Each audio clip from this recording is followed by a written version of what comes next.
Welcome, viewers from across the world. Before we begin this prophetic journey through Jerusalem, we'd love to know, from where are you watching this revelation unfold? Share your city in the comments below. This is a historic moment, and we want to see how the entire world is witnessing what's happening in Jerusalem right now. The crowds have gathered, thousands upon thousands. They come from every nation, every tribe, every tongue. The streets of Jerusalem pulse with anticipation. The air itself seems charged with divine expectation. Ancient stones witness once more as prophecy breathes into reality. This is not merely a gathering. This is an appointed time. The calendar of heaven aligns with Earth's chronology. Jerusalem stands at the center of a spiritual earthquake that will reverberate across continents. The very dust of these streets contains the footprints of prophets, kings, and messiahs. Today, new footprints join them in divine convergence. The crowd grows hourly. Hotels overflow. Homes open their doors to strangers who arrive as pilgrims. The languages of earth mingle in these narrow streets. Yet understanding transcends words. Something deeper communicates heart to heart. The gathering itself fulfills what was written. I will gather all nations to Jerusalem. Not by human invitation, but by divine drawing. Not by organizational effort, but by spiritual magnetism. They have come because they must. Because something within compelled their journey. Because the appointed time has arrived, and those chosen to witness could not stay away. The call has sounded. From the Mount of Olives to the Western Wall. From the narrow streets of the old city to the modern boulevards beyond. A clarion call that pierces through the noise of our age. Awaken, it declares. The time is now. This moment was written in the scrolls of prophets who never saw it with physical eyes, but glimpsed it through divine revelation. What they saw in shadows, we now witness in full daylight. The call transcends denominations, crosses theological boundaries. It is not the voice of man, but something deeper, more resonant. It echoes through Jerusalem's valleys, bounces off ancient walls.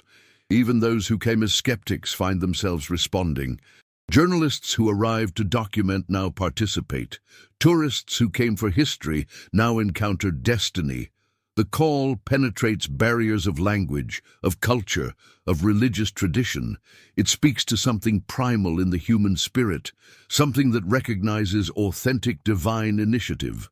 The call carries no human agenda, promotes no single leader, advances no particular theology beyond the ancient text itself. It simply declares, now, here. Witness, and those who hear cannot remain unmoved. Some tremble, others weep, many stand in silent awe. The call continues day and night. It will not be silenced until its purpose completes. What was written is being fulfilled, page by page, verse by verse. The prophecies of Joel, of Isaiah, of Ezekiel, words preserved through millennia, manifest before a watching world.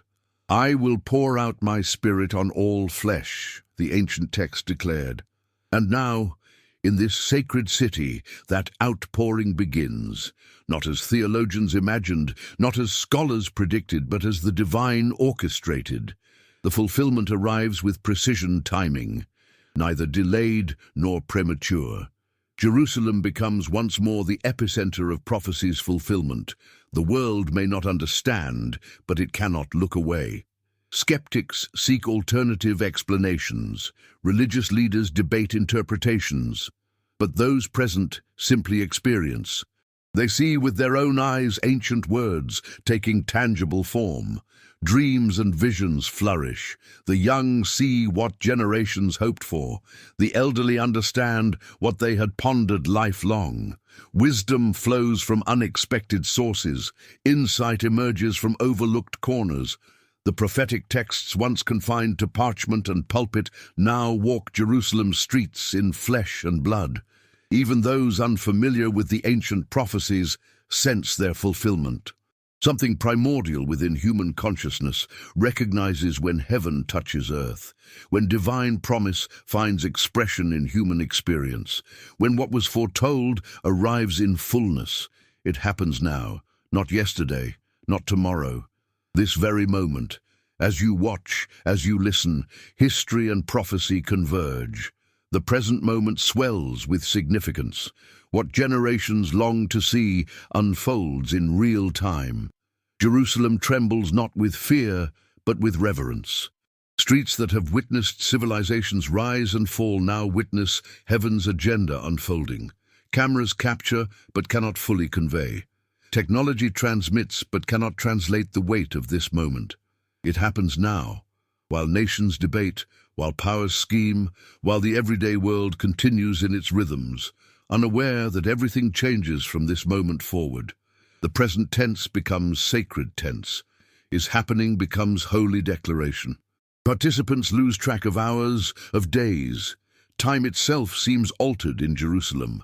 Watches function but seem irrelevant. The eternal breaks into the temporal. The infinite touches the finite. It happens now, defying those who predicted dates that came and went, confounding those who claimed such things belonged only to distant past or future.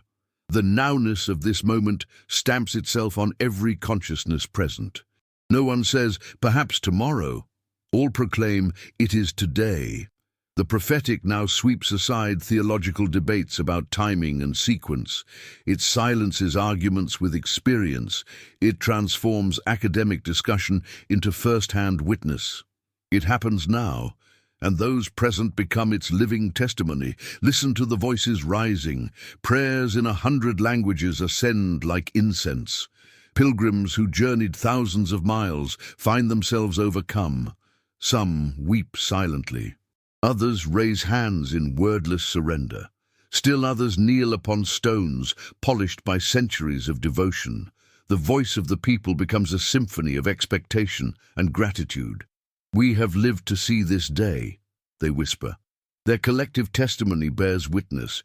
From South Korea to Brazil, from Russia to South Africa, from islands of the Pacific to the plains of North America, they have come.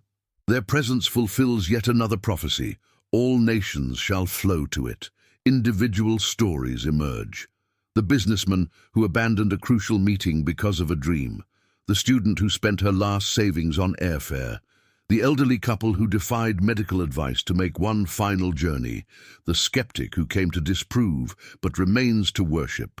Their voices blend, the intellectual and the simple, the wealthy and the poor, the religious leader and the recent convert.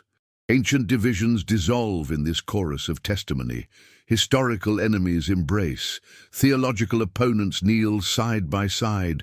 The voices rise in languages that once built towers of confusion at Babel, but now build bridges of unity in Jerusalem.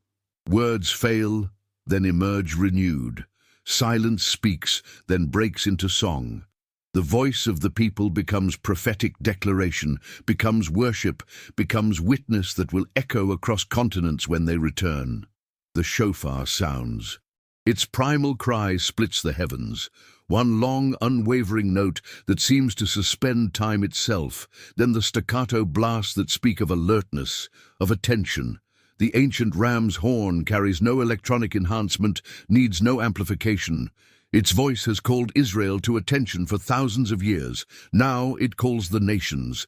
Those who have ears to hear recognize the sound. It awakens something primitive and eternal simultaneously. The shofar declares, boundaries between heaven and earth grow thin in this moment. The shofar announces, what was prophesied approaches completion. The shofar reminds, we stand in a moment that bridges ancient promise and future fulfillment. From multiple points throughout Jerusalem, the shofars answer one another. From the Mount of Olives, from the heights of Zion, from the Western Wall, from the Valley of Jehoshaphat. Their voices converge, separate, converge again. Those trained in the ancient patterns recognize the sequence. Those new to the tradition feel its significance nonetheless. The sound penetrates stone walls, enters closed rooms, reaches those who couldn't approach the crowded centers. The shofar speaks judgment to some, redemption to others, awakening to all. It cannot be ignored. It will not be silenced.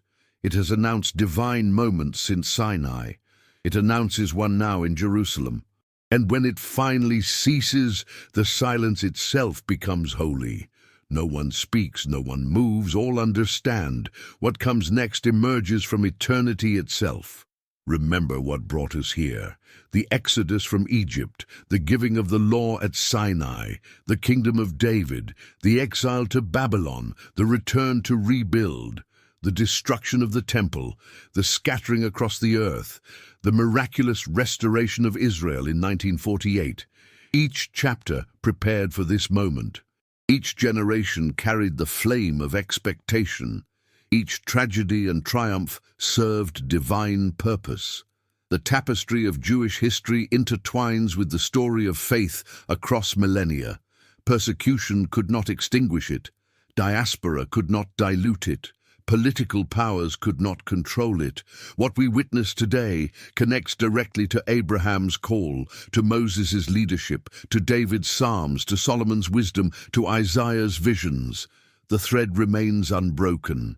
Memory becomes present reality in Jerusalem today. The ancient festivals find new meaning. Passover speaks of liberation, not just remembered, but experienced anew. Shavuot declares revelation continues. Sukkot reminds that divine presence still tabernacles with humanity. Purim testifies that what threatened annihilation became opportunity for deliverance. Hanukkah proclaims light still overcomes darkness. The rhythm of these remembrances prepared the way. The cycle of these holy times created the pattern. Now memory and present experience merge into prophetic fulfillment. Those who remembered faithfully now witness abundantly. Those who preserved tenaciously now receive generously. The path that led here was neither straight nor easy. It wound through valleys of persecution, mountains of resistance, deserts of indifference, yet it arrived precisely where and when appointed. The memory of what was becomes the foundation of what is, which itself becomes the promise of what shall be. Feel the weight of this moment. It presses upon every heart present. Some struggle to remain standing under its intensity. The spiritual atmosphere thickens, becomes almost tangible. Skeptics find their doubts silenced, not by argument but by experience. The most hardened journalists struggle to maintain professional detachment. Something transcendent touches the most secular mind. Witnesses speak of unexplainable peace descending. Others report sudden clarity about life's purpose. Many experience spontaneous healing, physical, emotional, spiritual. The impact extends beyond the boundaries of Jerusalem. Reports arrive of simultaneous experiences across the globe. The epicenter is here, but the waves travel far. The weight cannot be measured by instruments, cannot be quantified by science. Yet it registers on the most sensitive instrument, the human heart. Some describe it as holy fear, others as overwhelming love, still others as indescribable joy. The weight bends knees, bows heads, opens hands that once clenched in resistance. It humbles the proud. It elevates the humble. It silences the argumentative. It gives voice to the silenced. Those present will forever divide their lives into before and after this moment. The weight transforms, not temporarily, like emotional experience that fades, but permanently, like encounter that restructures consciousness itself. No one leaves Jerusalem the same as they arrived. The weight of this moment ensures transformation. It guarantees that what happens here will not stay here, but will travel with each witness to the ends of the earth. These are signs of the times, not coincidence, not happenstance, not random convergence.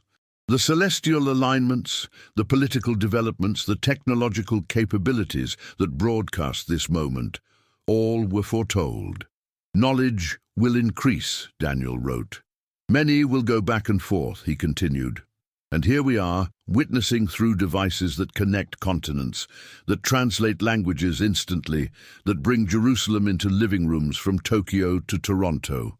These signs speak to those with discernment. They whisper of divine timing. They confirm ancient texts. They challenge comfortable theology. They demand response. Indifference becomes impossible in the face of such signs. Neutrality crumbles under their weight. The signs multiply daily. Weather patterns shift mysteriously. Economic systems reveal their fragility. Political alliances form and dissolve with unprecedented speed. Nations precisely named in ancient prophecies move into precisely described positions. Technology simultaneously fulfills and threatens humanity's potential. Knowledge explodes, yet wisdom diminishes. These paradoxical signs converge on this moment, on this city. They create the context that makes this prophetic movement both possible and necessary. They frame the picture that allows its significance to emerge clearly. They set the stage upon which this divine human drama unfolds. The signs themselves become part of the message. They speak to those willing to see beyond coincidence, to recognize pattern, to discern purpose within apparent chaos. The signs declare preparation complete. The signs announce threshold crossed. The signs proclaim new chapter begins. This is not the conclusion. It is a new beginning. What starts in Jerusalem continues to the ends of the earth. The prophetic movement we witness plants seeds that will grow for generations. Like ripples from a stone dropped in still water, the impact expands outward. Those present today return to their nations changed, carrying something contagious, something transformative. This movement defies human categorization. It transcends political agendas. It eludes those who would control or exploit it. It answers questions some haven't even thought to ask. It challenges assumptions centuries in the making, and it invites participation from all who recognize its authenticity. The story continues beyond what we see today. This chapter opens the next volume of divine-human interaction. What begins here creates momentum that will not diminish, but increase. What emerges now reveals trajectory, but not destination. The prophetic movement carries within itself the seeds of multiple fulfillments, each building upon the previous, each leading to the next. Those who witness today's chapter become custodians of tomorrow's continuation. They carry responsibility with privilege. They hold stewardship with blessing. The movement will face resistance. Established systems, religious, political, economic, will attempt containment. Skeptics will offer alternative explanations. Fear will suggest withdrawal. Yet the movement continues nonetheless, unstoppable as a flowing river, irresistible as a rising tide. What God initiates, humanity cannot terminate. What heaven sets in motion, earth cannot bring to standstill. The new beginning reminds us that divine narrative unfolds in chapters, that revelation comes progressively, that understanding deepens through experience. This new beginning humbles even as it excites. It reveals both how far we've come and how far we've yet to travel. The world watches. Government leaders request private briefings. Religious authorities issue statements ranging from embrace to caution to condemnation. Social media explodes with eyewitness accounts, with videos that struggle to capture the essence. News organizations dispatch their veteran correspondents. Academics debate implications. The curious book flights to Israel. Jerusalem's hotels fill beyond capacity. And still they come. The watching world cannot agree on meaning, but cannot deny significance. Some fear, others hope, many simply wonder. Conspiracy theories bloom alongside genuine insight. But through the noise, through the confusion of voices, truth emerges for those who truly seek it. The world watches Jerusalem, just as the prophet said it would in the latter days. Global attention focuses like a spotlight on this ancient city. Nations that ignored its significance now send representatives to observe, to report, to evaluate. The powerful who dismissed prophecy as irrelevant now anxiously analyze its potential impact on their agendas. The wealthy who pursued material security now question what truly holds value. The global watching creates accountability. It ensures this movement cannot be hidden, cannot be minimized, cannot be misrepresented without challenge. It guarantees that multiple perspectives will document what transpires. The watching world itself becomes part of the prophecy's fulfillment. Its attention validates the ancient words, "In that day, I will make Jerusalem a burdensome stone for all peoples." Not through conflict alone, as many assumed, but through prophetic significance that demands response from every nation, every leader, every individual. The world watches because it must, because Jerusalem once more becomes impossible to ignore. Because what happens here impacts everywhere. The echo reverberates from the mountains of Nepal to the plains of Argentina, from African villages to European capitals, from Pacific islands to Arctic communities. What Jerusalem experiences ripples outward in concentric circles of impact. Reports arrive hourly of simultaneous experiences worldwide, of gatherings spontaneously forming, of ancient texts suddenly illuminated with fresh meaning, of barriers between people groups unexpectedly dissolving. The echo amplifies as it travels. What began as whisper in Jerusalem becomes declaration globally. What started as individual experience becomes communal reality. The languages change, but the message remains consistent. Awakening has begun. Transformation continues. Divine initiative unfolds. The echo penetrates institutions long resistant to spiritual authenticity. It enters academic halls, where faith was dismissed as superstition. It reaches government chambers, where power was pursued without purpose. It finds corporate boardrooms, where profit replaced meaning. The echo carries no institutional agenda, bears no denominational label, requires no organizational structure. It simply invites response to divine initiative. It calls humanity back to its creator. It reminds creation of its purpose. The echo reverberates through human hearts, awakening long-dormant spiritual capacity, reactivating divine image buried beneath layers of distraction, restoring connection fractured by self-absorption. Those who hear the echo face choice: respond or resist, engage or withdraw, participate or merely observe. The echo itself offers invitation without coercion. It presents opportunity without demand. It extends possibility without manipulation. And it continues sounding until all have heard, until each has chosen. What begins must continue. What has been revealed must be carried forward. The mantle falls upon each witness to testify truly, to preserve accurately, to transmit faithfully. Jerusalem has always been more than a city. It is a message, a symbol, a prophetic declaration in stone and flesh. Today, that message finds new voice, new power, new relevance. The ancient and modern embrace. The eternal touches the temporal. Heaven kisses earth, and nothing remains unchanged. As you watch from your home, from your community, from your nation, you too have become part of this unfolding story. The question hangs in the air: how will you respond to what you have witnessed? What role will you play in what comes next? For the prophetic movement continues, gathering momentum, inviting participation, changing everything in its wake. Those present in Jerusalem carry special responsibility. They saw firsthand. They experienced directly. They witnessed personally. Their testimony must remain uncorrupted by exaggeration, undiminished by compromise, untainted by personal agenda. They become living epistles of this prophetic moment. Their changed lives provide evidence more convincing than any recorded document. Their transformed communities demonstrate impact more lasting than any temporary emotion. What continues must build upon what began. What grows must remain rooted in authentic experience.